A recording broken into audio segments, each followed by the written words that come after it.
Welcome back, everyone, to another deep dive. Yeah. You wanted to get right into the heart of Peter Obi's vision for Nigeria. Yeah, absolutely. So you sent us this fascinating interview he did on the Honest Bunch podcast. It's a good one. It really is.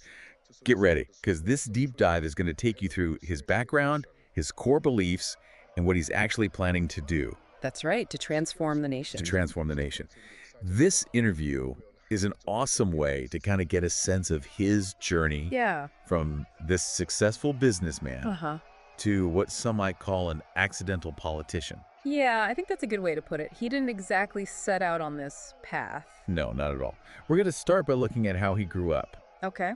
in a family of traders Interesting. and how that actually shaped his whole worldview. His whole approach to life, really. In the interview, Obi talks about this thing his mother used to say. Oh, really? What's that? She used to say, "The world is a market." Mm-hmm. I like that. What a powerful analogy. It really is. So how do you interpret that? Well, she taught him that. In this market of life, Right. some people are there to sell, Okay. some are there to steal, Makes sense. and some are just there to gossip. Wow, that's so true. Always got to watch out for the gossipers. Exactly. You know, it seems like such a simple idea, Yeah. but it had a huge impact on Obi. You can tell it really shaped his philosophy. It taught him to stay focused Uh-huh. on his goals. Right. And not get sidetracked by, what everyone else is doing. I can see how that would be crucial, especially in a field as chaotic as politics. And he even talks about applying these principles Okay. to leadership. Interesting. He says he focuses on serving the people That's a refreshing perspective. and avoids all of the drama that can consume Oh, yeah. Nigerian politics. It's a bit of a whirlwind sometimes. Absolutely. So, you see, this market analogy, Right. it's not just some cute story. No. It really informs his beliefs I see. about how a thriving economy is actually built Okay. from the bottom up, Interesting. with empowered individuals Okay. driving growth, I'm with you. much like traders Yeah. in a bustling market. I like it. Makes perfect sense. Each person plays their part, contributes to the whole. Exactly. Now, something I found really fascinating was his background.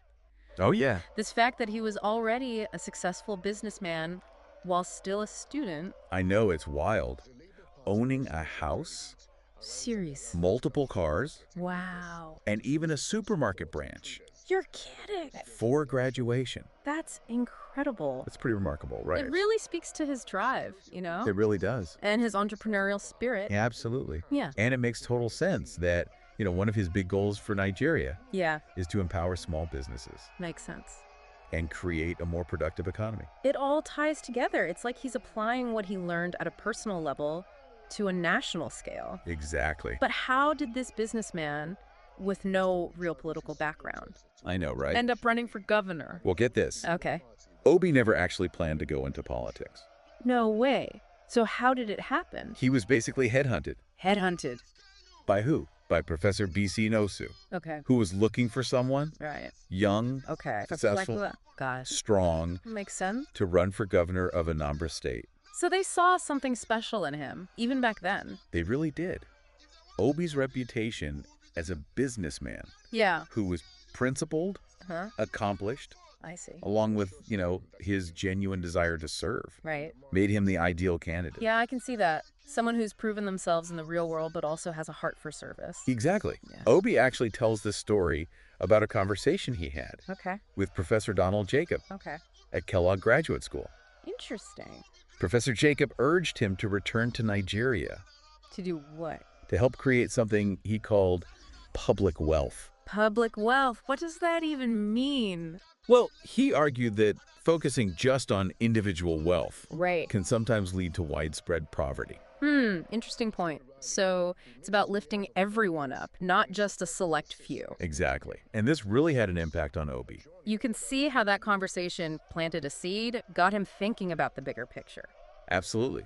But it was another experience, Yeah. a much more jarring one, Oh. that truly cemented his decision to run for office. Oh, wow. What happened? He was driving back from Onitsha Okay. when he witnessed a public beheading.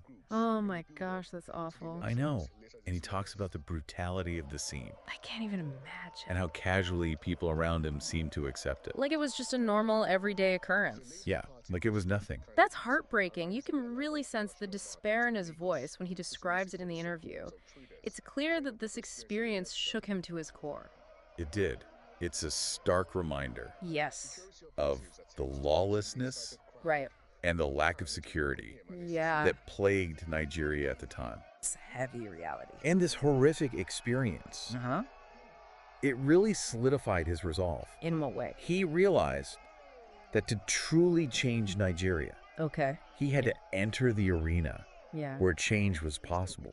Wow. Politics. So that's what pushed him over the edge. It really was. Yeah. He decided to run for governor of Anambra State. Anambra State. And when he took office, Yeah. he did things quite differently. Really? How so? from his predecessors? I bet. So let's dive into that. Tell me, how did he shake things up? All right, let's get into it. Great.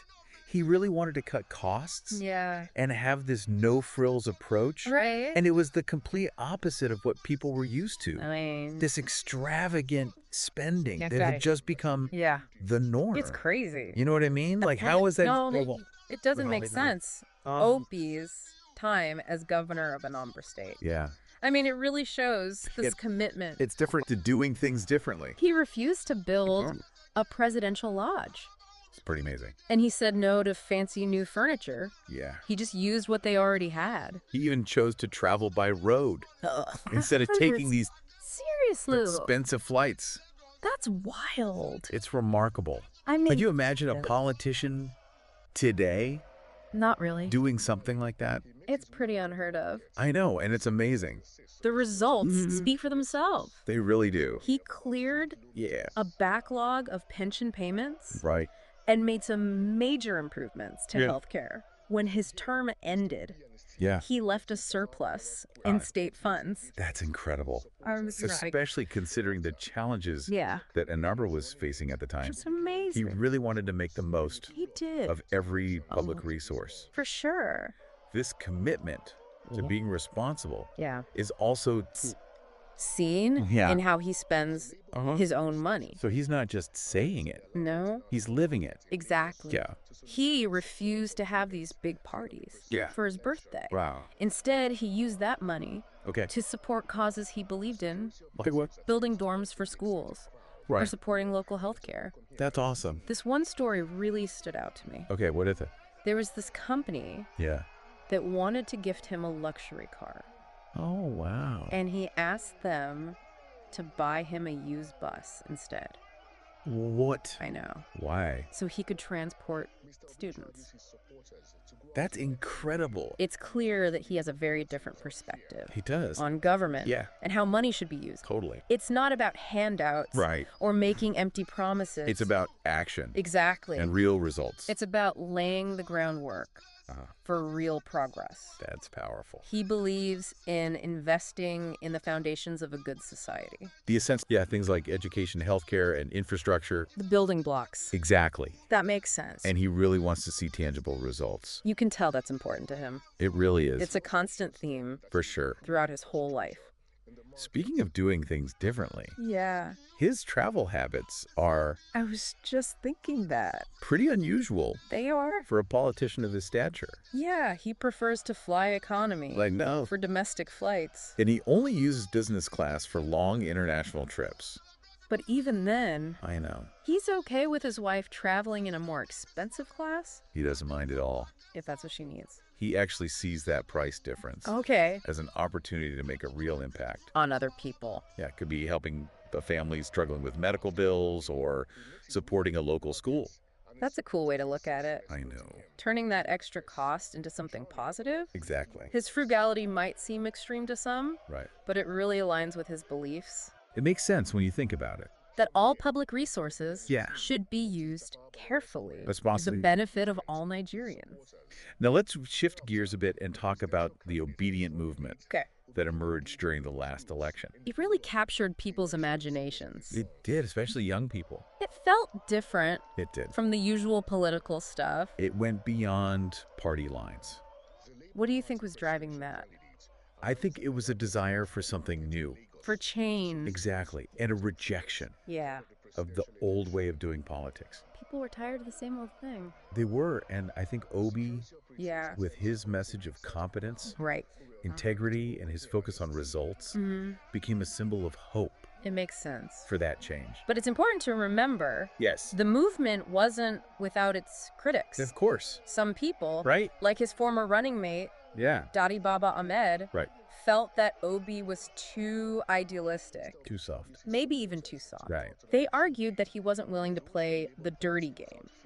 The dirty game of Nigerian politics. Exactly. That's a really interesting question. It is. Can you really change a system Yeah. from within Right. without compromising your principles? It's a tough one. It is a dilemma Yeah. that Obi clearly thinks about You can tell in the interview. it's something he grapples with. Obi strongly believes Yeah. that you can't fight corruption by being corrupt. Right. You can't fight fire with fire. Exactly. Uh-huh. And you can't bring about civility Uh-huh. and order Right. by resorting to the very tactics No one. you're trying to eliminate. It's counterproductive. He insists that change has to start with the individual. Okay. It starts with a leader, setting an example Leading by example. of integrity and transparency. It's a powerful idea. It is. And his Yeah. time as governor Yeah. and Embra seems to prove that How so? he left office with a budget surplus Right. and a reputation Uh-huh. for being honest Oh. and accountable. So he walked the walk, He did. not just talked the talk. And even years later, Wow. he still challenges anyone Yeah. to find proof Of any wrongdoing. of any misappropriation of funds. During his time in office? It's a bold statement. It is. But his critics argue Okay. that this approach might be too idealistic, too naive Maybe even naive. for Nigerian politics. It's a harsh world out there. It is, Yeah. especially in politics. They say his softness might have been exploited By his opponent. by his political opponent. It's rough. It is, but despite all of this, Yeah. Obi insists Yeah. that he won't compromise his principles. Interesting. He believes that in the end, the people will recognize Okay. and reward Real leadership. genuine leadership. So a hopeful outlook. It is. And it brings us to this topic that's know. always at the forefront Yeah. of Nigerian politics. Tribalism. It's a Tribalism. big issue. Obi is very vocal about his belief. Okay. That tribalism is a tool used by incompetent politicians. Interesting take. He says they use it okay. to divide people Uh-huh. and distract From their own failures. and their so own failings. classic diversion tactic. Exactly. Create a common enemy Yeah. to avoid scrutiny. He argues that there's no tribe Right. or religion Uh-huh. that benefits from things like Okay. poverty, unemployment, Right. or insecurity. It affects everyone, It does. regardless of background. These are issues that affect all Nigerians. Sure. Obi's vision for Nigeria Okay. is one where competence, Uh-huh. capacity, and compassion Gotcha. are the defining traits Of leadership, of leadership, not ethnicity. not ethnicity or religion. It's a big ask. It is a powerful vision, Yeah. but it makes you wonder Right. if it's really possible. In a country. Such a history Yeah. of ethnic and religious tensions. Can Nigeria really move beyond these divisions It's the million-dollar question. and embrace a future Where meritocracy rules. where meritocracy reigns supreme? We'll have to see. It's a question Yeah. that only time will tell. One final point that I thought was really interesting Right? was the issue of Nigerians leaving the country Yeah. looking for better opportunities elsewhere. It's a huge problem. It is a symptom Yeah. of a broken system, A system that's failing to provide for its people basic needs. and opportunities. He argues that instead of just complaining about this brain drain, Yeah. Nigeria should focus on creating an environment where people want to stay Right. and contribute. And help the nation grow. He uses the Philippines as an example. Okay. They train and send skilled workers overseas Okay. and generate a lot of revenue From those workers. from those workers' remittances Obi believes that Nigeria can do the same. with the right policies Yeah. and leadership. It's a bold vision, It is. but it makes sense It does. when you think about the potential The potential is there. that Nigeria has. Absolutely. Wow, we've really gotten into Peter Obi's vision for Nigeria today. Yeah. I mean, we've gone from like his background as a businessman to his journey into politics. Right. We've looked at his beliefs It's a core values. and really dug into his approach to these huge challenges The big ones. facing the nation. Sure. So what really stands out to you from everything we've learned? I think what strikes me most is his belief in Nigeria, Yeah. in its people. He seems to really believe that with the right people in charge. Right. And a real shift in, how people think, Yeah, that the country can really overcome anything I agree. and achieve great things. It's that optimism. It's infectious. It really is. But it's not just like blind faith. No, not at all. He really backs it up Right. with a practical approach. It's about results. And he's focused on those results. It's not just talk. He's actually doing it. Exactly. Think about it. Flying economy class. Yeah. Refusing those fancy gifts. Putting that money to better use. Choosing to invest in things like education Yeah. and healthcare. Yeah. He's leading by example Yes. and really challenging The status quo. the status quo, both in how leaders should act Yeah. and how resources should be used. He's really asking Nigerians To rethink things. to think differently. But, his vision does raise some questions. Big ones. Yeah, is it too idealistic? Yeah. Can a system With so much corruption. right, so deeply rooted Really be reformed. from within? Can a leader who, refuses to play that dirty game Yeah. actually succeed in Nigeria? It's a tough question. It really is. Only time will tell. But that's what makes his story Yeah. so compelling. You're right. He's offering this different path forward, a new way of thinking About leadership. and governing He's not afraid to challenge. the way things have always been done. And he's really inspiring A new generation. a new generation of Nigerians Yeah. to believe in the possibility Of a better future. of a brighter future built on confidence Right. and transparency, a commitment to truly serving the people. He's encouraging everyone Yeah. to really think critically About what they want. about what they want for their country Yeah. and how they can make that happen. So what about you, listener? What resonated with you? What stood out to you from Obi's words? What are your thoughts on his vision for Nigeria? We want to hear from you, so let us know. And as always, thanks for joining us for another deep dive.